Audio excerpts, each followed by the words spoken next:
전 세계는 지금 한국 선수들에 관한 이야기를 집중 보도하고 있는데요. 한 프랑스 해설위원은 경기 중 벌떡 일어서며 중계하는 모습이 눈에 들어왔어요. 한국 선수들의 저런 행동들은 너무 아름답고 감동적인 장면이다. 그들은 어떻게 저 순간 저런 행동을 할 수 있는지 도저히 믿기지 않는다. 또 다른 해설위원도 맞장구 치면서 한국인들은 승리할 때나 실패할 때에도 어떻게 이토록 경기와 상대방을 돋보이게 할 수가 있는지 혀를 내두르는 모습인데요. 그리곤 이 장면을 모니터링하는 프랑스 방송국의 모니터실에서 언성과 안도의 한숨이 뒤엉켜 나오고 있는데요.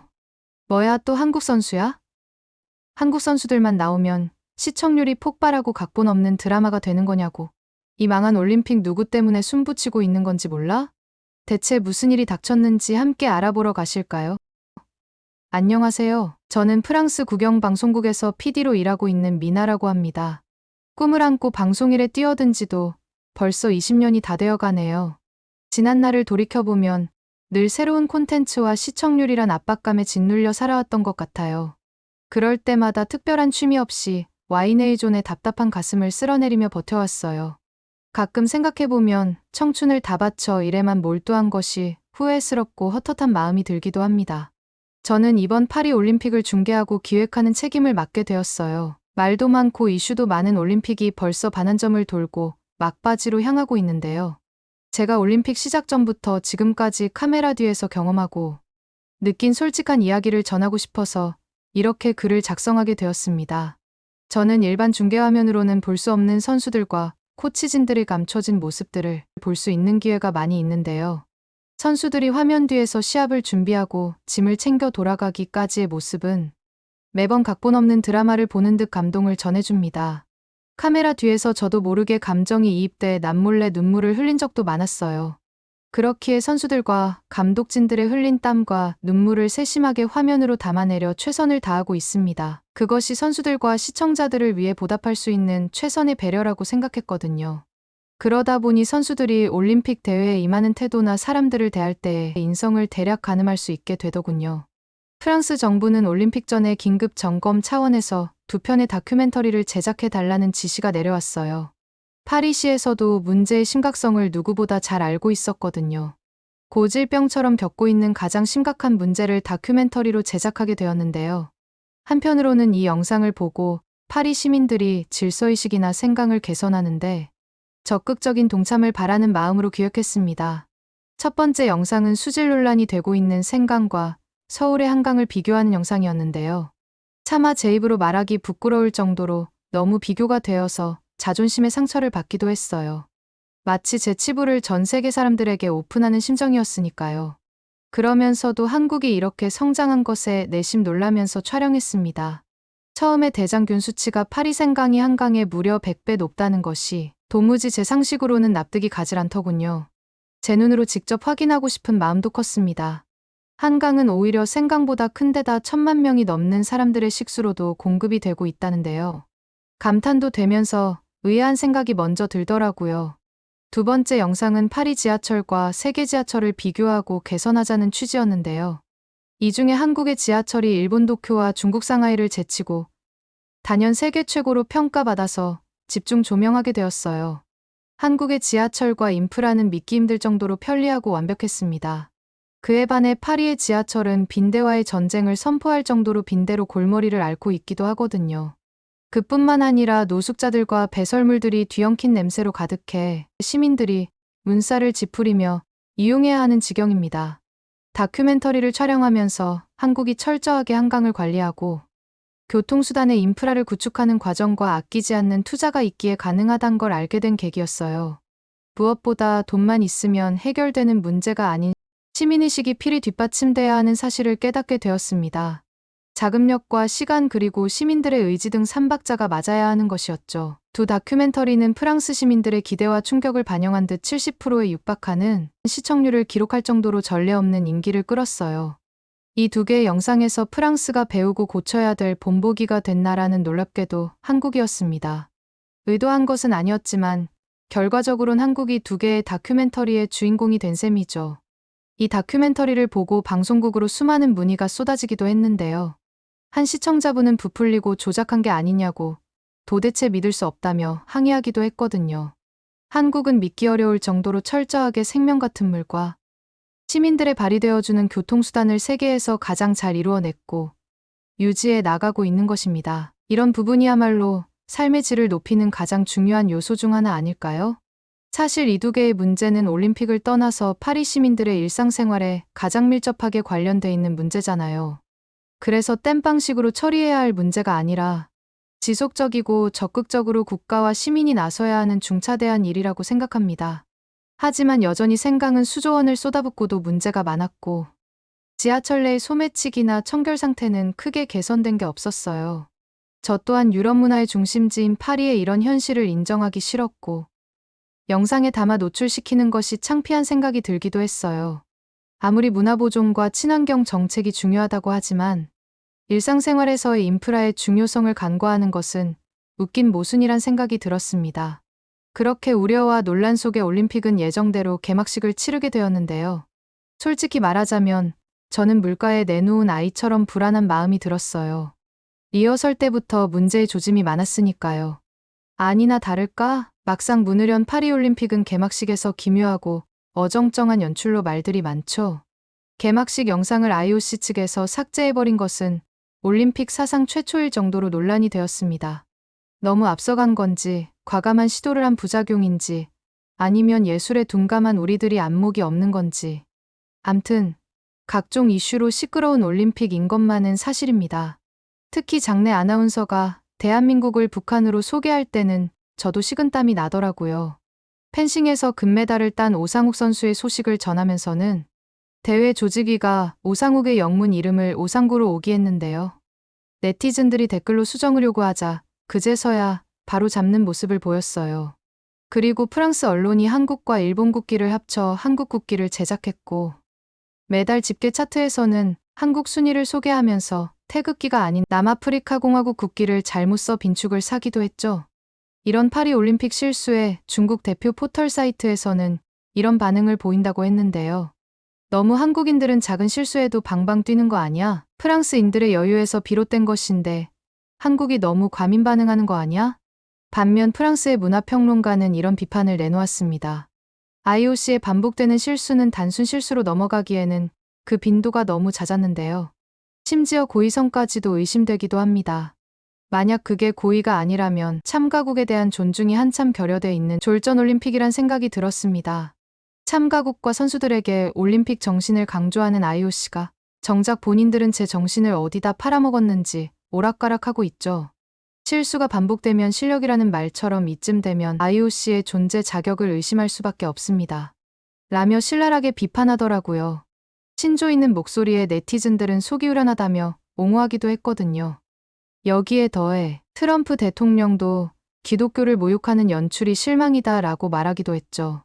저희 방송국 광고 스폰서였던 한 회사는 스폰을 끊기도 했을 정도로 저희가 실감하는 파장은 더욱 컸습니다. 반면 미국과 프랑스 좌파들은 역시 프랑스답다며 극찬하기도 했는데요. 물론 프랑스의 정신을 상징하는 자유와 평등을 표현하려는 의도는 좋았지만 말이에요. 제 생각엔 아마 올림픽 시즌만 되면 단골 손님으로 회자되며 놀림거리가 될 것 같은 슬픈 예감이 들더군요. 제 지인들조차 실망스럽고 모순 덩어리인 올림픽이라며 관심을 끄는 사람들도 많이 있는 게 사실입니다. 특히 개막식 때 한국을 북한으로 소개할 때는 아차 싶었어요. 제3자들은 별게 아닌 실수라고 말하지만 이것은 손님을 초대해놓고 전 세계 사람들 앞에서 대놓고 망신을 준 것처럼 크나큰 결례였습니다. 이 자리를 빌어 한국 국민들에게 방송 기획을 한 사람으로서 진심으로 사과의 말씀을 드리고 싶습니다. 그 이후로도 선수들의 이름을 바꿔 말하는 등 매끄럽지 못한 경기 운영이 계속 발생해 운사를 찌푸리게 하는 경우가 많았습니다. 이러다 보니 언론에서는 탄소 발생을 줄이는 친환경 녹색 올림픽은 실패했다는 목소리가 커지더군요. 막대한 재정을 쏟아붓고 취약한 시민들을 내몰면서까지 올림픽을 개최했지만 돈만 쓰고 욕만 먹는 빈 껍데기 올림픽이란 말에 프랑스는 낙심한 상황이었습니다. 하지만 이런 미숙한 운영과 논란이 점점 경기가 치러지면서 사그라지는 듯한 분위기가 감지되더군요. 저는 처음에 이제야 프랑스 올림픽이 빛을 발한다고 생각했어요. 하지만 금세 이유를 알게 되었습니다. 분위기 반전의 시발점은 놀랍게도 한국 선수들이 경기하는 모습이 전파되면서 급물살을 만난 것처럼 분위기가 급변하더라고요. 저도 솔직히 많이 놀랐습니다. 한국 선수들의 매너와 스타성이 넘치는 행동들은 전 세계 사람들에게 감동을 연출하고 이슈가 되기 충분할 정도로 매력이 넘쳤습니다. 제가 봐도 반할 정도였으니까요. 처음에 외모로 이슈를 끄는 것처럼 보였어요. 하지만 외모 뒤에 숨은 진짜 무기는 따로 있었습니다. 누가 되었든 상대 선수들과 운영진들의 진심 어린 행동과 언사들에 사람들은 매료되었어요. 제 후배 PD는 한국 선수들은 마치 올림픽 출전 전에 단체 교육을 받는 것 아니냐며 말하기도 했는데요. 그렇지 않고서는 대부분 선수들이 성숙적인 스포츠맨십에 최적화되기 힘들다면서 말이에요. 이런 현상에 올림픽 조직위는 예상치 못한 분위기 반전에 크게 놀라며 감동하고 있는데요.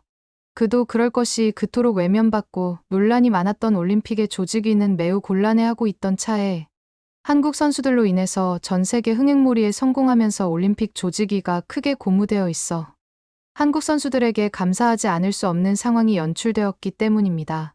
특히 한국 선수들의 다양한 모습 가운데 전 세계 화제를 모은 것은 바로 사격이라고 할 수 있는데요. 말 한마디마다 이슈가 되는 일론 머스크가 거들기도 했어요. 올림픽을 보며 직접적으로 언급한 건 처음이어서 유독 눈이 가더라고요. 바로 한국 김예지 선수를 보며 연기는 필요 없다면서 액션 영화에 당장 캐스팅하라고 감탄을 쏟아내며 말했더군요. 웃기게 저도 보면서 같은 생각을 했거든요.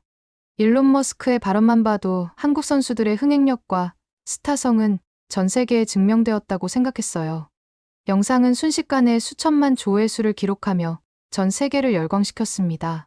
실력도 실력이지만 패션 감각과 독보적인 자세와 사람들을 끌어들이는 인터뷰는 한국인들의 고유한 감성에서 나온 듯 보였어요. 그리고 은메달을 딴 김혜진 선수는 금메달을 딴 선수에게 친동생처럼 챙기고 안아주며 자신이 딴 것보다 더 기뻐하는 모습에 저는 감동받고 한국인들만 있다는 정이란 걸 느끼게 되었어요. 이어진 양궁과 펜싱에서 한국 선수들은 경기만 치렀을 뿐인데 이슈를 낳으며 시청률이 폭발적으로 증가하는 것을 누구보다 실감할 수 있겠더라고요. 저는 올림픽에서 치러지는 모든 경기를 모니터링하기 때문에 누구보다 예민하게 반응하고 트래픽이 발생하는 지점을 찾아야 했거든요. 그런데 제 관심을 끄는 점이 있었는데 유독 한국 선수들은 사격, 펜싱, 양궁 같은 전투적인 종목에 강한 특징이 있는 것 같았습니다. 올림픽이 끝나면 이것에 관련된 영상을 제작하고 싶은 욕심이 나기도 했어요. 사실 펜싱은 프랑스의 자존심이 걸린 경기였던지라 저도 관심 있게 보게 된 경기였어요. 하지만 보기 좋게 한국 선수들에게 금메달을 빼앗기게 되었는데요. 사실 금메달을 놓친 것보다 매너를 진 것에 저도 화가 나기도 했었죠. 경기는 질 수 있지만 경기 내내 심판진의 결과에 항의하며 스포츠 정신에 어긋나는 행동에 사실 실망을 많이 했습니다. 그에 반해 한국 선수들은 심판진들에게조차 엄지척을 받을 정도로 예의와 매너가 좋았습니다. 이런 선수들의 태도와 인성은 한순간에 만들어지지도 바꿀 수도 없는 것을 누구보다 잘 알고 있었어요. 또한 프랑스는 한국의 양궁에 대해 공식적으로 언론에서 큰 감사를 표하기도 했는데요. 한국과의 결승전에서 비록 졌지만 잃은 것보다 얻은 게 많은 경기라며 국민적 축제로 탈바꿈하면서 모든 이들을 감동을 주었기 때문이라고 해요. 프랑스는 역사적으로나 활에 대한 자부심이 있거든요. 그래서 이번 올림픽에 양궁에서의 메달 획득을 목표로 전폭적인 지지를 했다고 했습니다. 한국 감독을 선임하고 훈련 또한 전통 한국식을 철저히 표방했다고 해요. 프랑스 양궁팀은 선수층이 얇은 데다 전문 체육인이 아닌 선수들이 많은데 이렇게 빠른 시간 안에 이런 값진 결과를 얻게 된 뒤에는 오선택 감독이 있었다며 지도력을 극찬했습니다. 오 감독은 유럽식 접근법을 탈피해 근력 운동과 멘탈 트레이닝에도 변화를 가져왔다고 해요. 그 결과 유럽 챔피언십 타이틀, 세계 대회 팀전 은메달과 동메달, 개인전 동메달, 그리고 프랑스 기록 경신 등 성과가 따라왔다고 합니다. 프랑스 양궁 대표 선수들은 하나같이 이런 말을 하기도 했어요. 한국 선수들은 정말 매너와 인성이 몸에 밴 것처럼 행동하고 상대 선수들을 진심으로 존중해준다면서 말이죠. 제가 더욱 감명 깊게 봤던 장면이 있는데요. 여기서 한국인들의 진면목을 볼 수 있었습니다. 시합 시작 전부터 유독 제 눈길을 끄는 선수가 한 명 있었어요. 혼자 독학으로 양궁을 배워 출전한 아프리카 차드의 마다에 선수입니다. 그동안 여기까지 오는 동안 피눈물 나는 역경이 눈에 선했습니다.